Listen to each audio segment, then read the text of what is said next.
Bonjour à toutes et à tous, merci de votre fidélité à Armor TV et à ce rendez-vous économique que nous vous proposons sur notre antenne. Pour ce nouveau numéro des Oscars, nous allons ravir les amateurs de bon goût puisque nous sommes en effet installés dans les locaux de la distillerie Waregem à Lannion. Dans quelques instants, nous rejoindrons d'ailleurs David Roussier, le directeur général de cette entreprise, pour débuter cette émission. Une émission où il sera également très largement question d'innovation puisque l'innovation fait partie intégrante de l'histoire et de l'économie de ce territoire.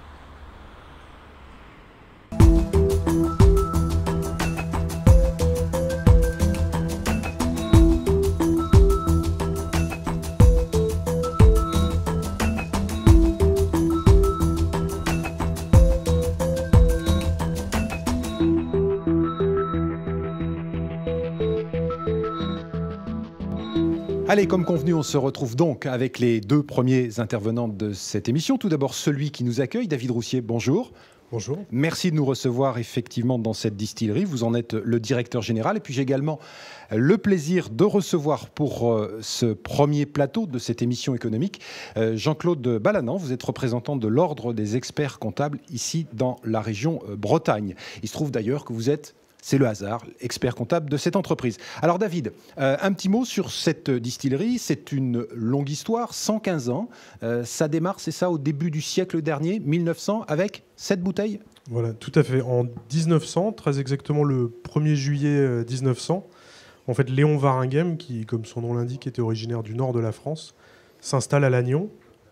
Et puis lui, qui était plutôt dans tout ce qui est immobilier, a décidé de se lancer dans la distillation avec le produit qui est là, juste devant moi, l'élixir d'Armorique, qui est toujours produit à la distillerie depuis 115 ans, qui est en fait une liqueur à base de plantes, de miel et d'épices. Est-ce que la distillerie a toujours été implantée sur ce territoire de Lannion ? Je crois qu'il existe des vestiges encore de cette première implantation en 1900 ? Oui, tout à fait. En fait, au début, donc, quand ils se sont installés, ils sont installés au centre-ville.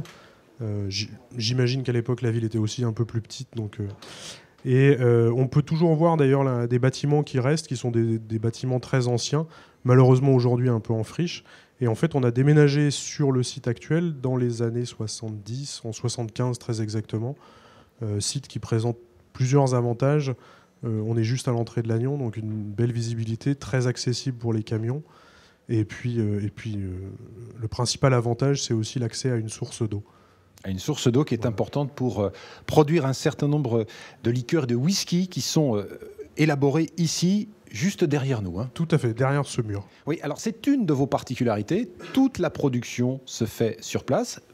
On en parle parce que ce n'est pas toujours le cas. Il y a parfois des gens qui se contentent, entre guillemets, de coller une étiquette sur une bouteille avec des produits qui viennent d'ailleurs. Ce n'est absolument pas votre cas. Tout est fait made in Lannion. Tout à fait, tout à fait. Ça, c'est vraiment quelque chose sur lequel on insiste assez fortement parce que ça fait partie de notre ADN. La notion de production, on a toujours été producteur de ce qu'on vend. Tous les produits qui sont là dans notre boutique ont été intégralement faits à Lannion. En général, on essaye aussi de travailler directement sur la matière première, c'est-à-dire sans arôme, enfin voilà, vraiment sur la matière de base. Vous n'allez pas nous révéler tous les secrets de fabrication. Hein. Attention, David. Même pas. Plus sérieusement, alors ça, c'était le début de l'histoire. Hein. Cette première liqueur là qui date du début du siècle dernier, que vous produisiez toujours. Et bien évidemment, la gamme s'est élargie avec des whiskies, des liqueurs, des bières et, j'allais dire, un panel que vous complétez au fil des années. Hein. Exactement. Pendant très très longtemps, on est resté centré sur les liqueurs. Il y a eu une petite activité sirop, il y a même eu à une époque de l'eau de Cologne qui a été produite par la distillerie. Et puis progressivement, notamment à partir des années 80, la gamme s'est élargie avec un hydromel, des bières, les produits à base de pommes que sont le pommeau de Bretagne et la fine Bretagne, mais surtout ce qui aujourd'hui nous a fait connaître et fait un petit peu notre renommée aujourd'hui, c'est le whisky, puisque la distillerie a été la première distillerie en France à distiller du whisky et à produire un whisky 100% français. 100% français. On rappelle qu'il y a actuellement plus d'une vingtaine de producteurs de whisky en France. Hein. C'est vrai que vous avez été des précurseurs et vous avez donné un bon exemple puisqu'il y a pas mal de gens qui vous ont suivi. Hein. Tout à fait. Aujourd'hui, c'est assez méconnu, mais il y a entre 25 et 30 distilleries de whisky en France, la plupart étant très locales avec des petites installations, mais c'est une filière qui se structure, qui se développe progressivement. En Bretagne, il n'y en a pas moins de 4 déjà, avec 2-3 qui ont des projets aussi en cours, semble-t-il. Donc...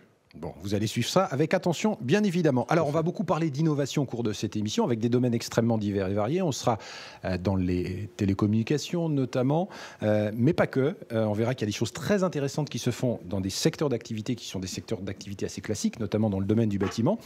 L'innovation, c'est le maître mot de cette émission. Alors, l'innovation, elle peut avoir, j'allais dire, une première déclinaison pour vous. C'est dans la façon de vendre vos produits. Voilà, dans la façon de vendre. Ça, c'est quelque chose qu'on a mis en place assez récemment. On a traditionnellement, pour des raisons historiques, une activité qui était centrée sur la grande distribution, donc en général sur des produits assez simples, en grande série. Et progressivement, là, on est en train de s'orienter vers de nouveaux marchés, sur des marchés où on demande des plus petites séries, des produits plus spécifiques, plus techniques aussi, plus haut de gamme, et avec du coup une multitude de clients, alors que la grande distribution, finalement, c'est jamais que 7 enseignes, donc 7 clients. Donc ça induit une certaine simplicité aussi. Et ce qu'il faut dire à ceux qui nous suivent, c'est que les whiskies que vous élaborez ici à Lannion, ils partent partout dans le monde, hein, puisque l'export, c'est quoi, 15-20% de votre chiffre d'affaires? Aujourd'hui, c'est une part de chiffre d'affaires qui est en forte croissance. On essaye d'atteindre effectivement les 15-20%. Aujourd'hui, l'export, c'est principalement la zone européenne proche, donc Allemagne, Benelux, Suisse, le Royaume-Uni, un petit peu les pays scandinaves, et puis Canada et États-Unis qui se développent aussi assez fortement. On a quelques contacts au Japon, mais rien de très sérieux. Il y a de la concurrence là-bas. Hein. Il y a de la très belle concurrence au Japon. Ouais. Également. Alors, l'innovation, ça, c'est le premier aspect, c'est-à-dire la façon de vendre vos produits, mais il y a la façon d'élaborer vos produits.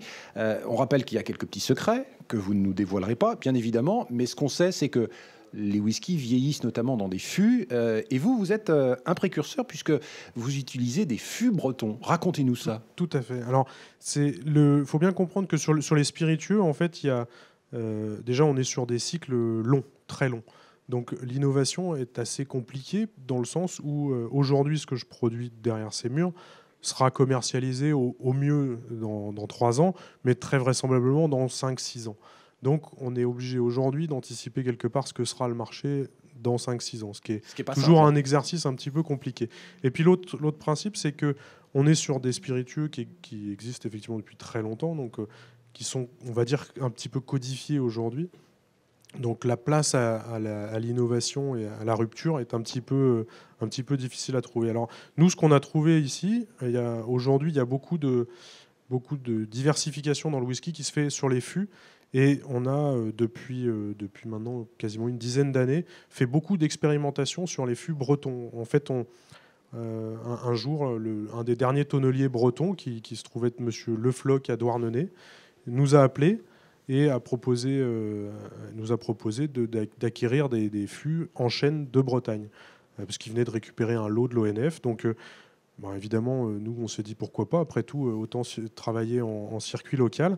Alors ça a pris beaucoup de temps, on a fait beaucoup d'essais avec différentes essences de chêne, différentes localisations dans la forêt aussi.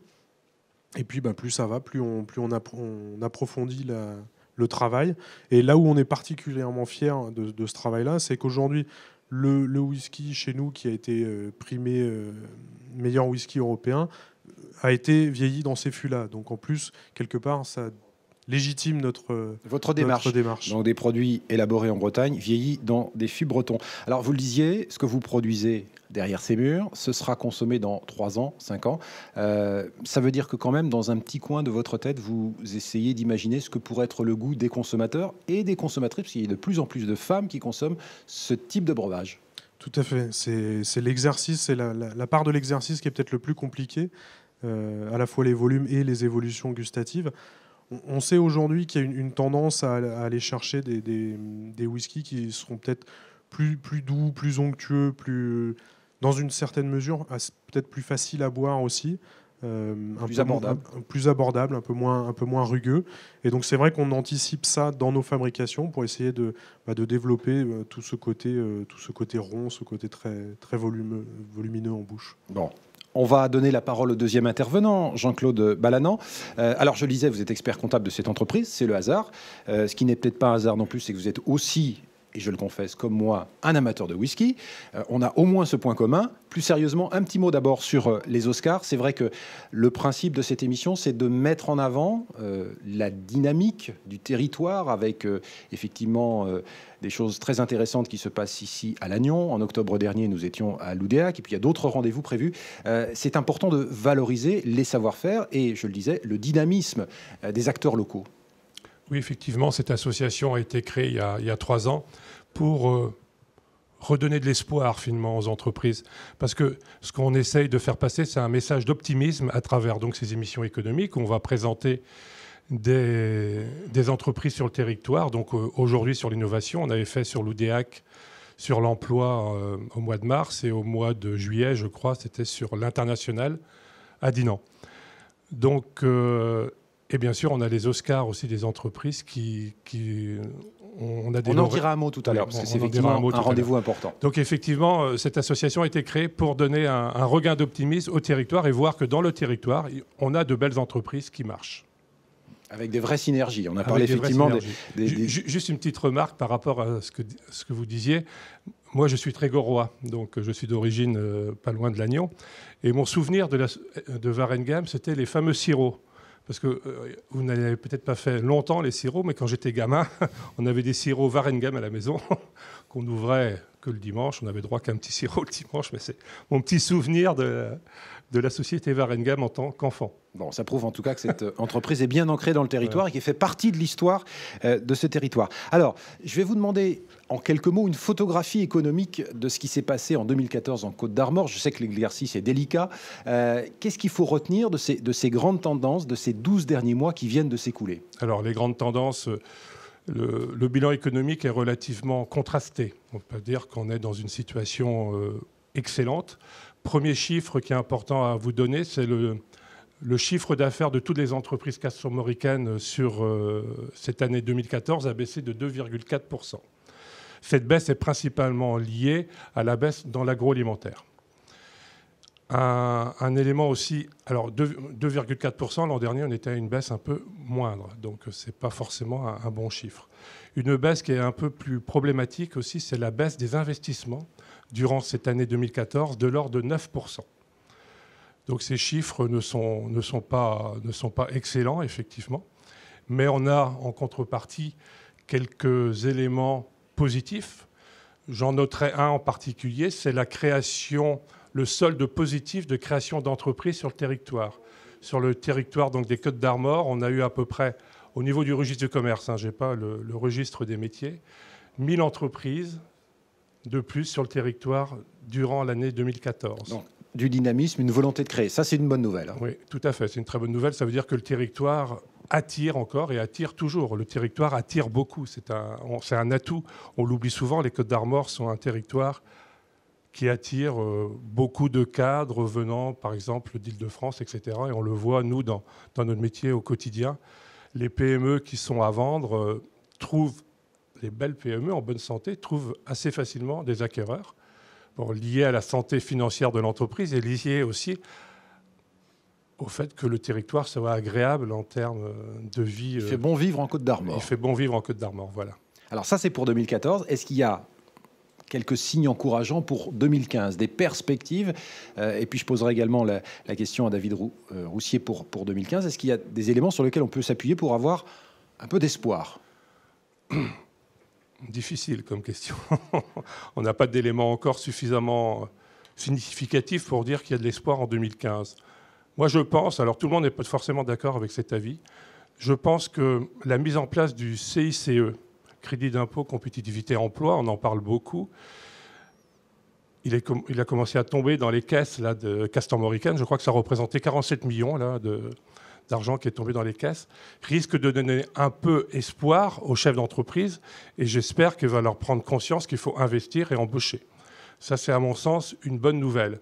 Donc, pour, bien sûr, ce crédit d'impôt compétitivité est intéressant surtout pour les PME de plus de 20-30 salariés.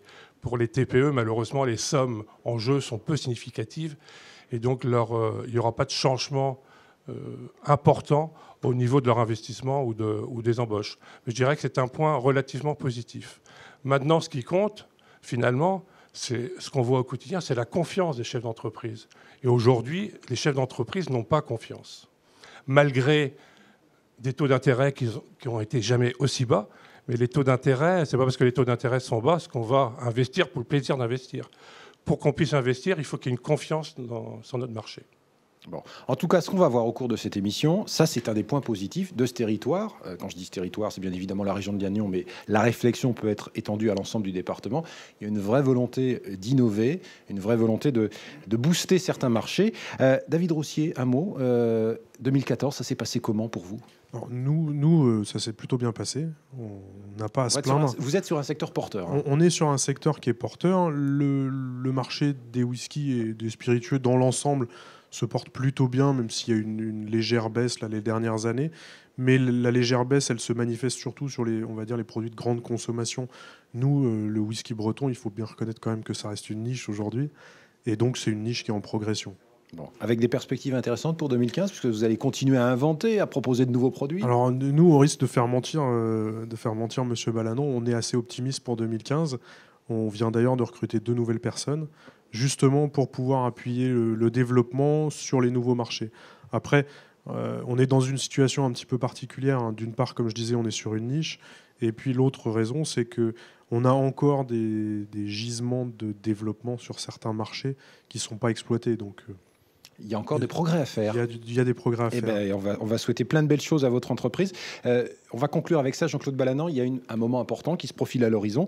Ce sera la soirée des Oscars. Ça se passera du côté de Lamballe. C'est important de mettre en avant. Alors, on a un exemple concret d'une entreprise qui a des perspectives intéressantes pour 2015, qui recrute, qui plus est. Et le but de cette soirée, justement, ce sera de montrer ce dynamisme. Tout à fait. Le but de cette soirée, c'est de montrer le dynamisme des entreprises du territoire.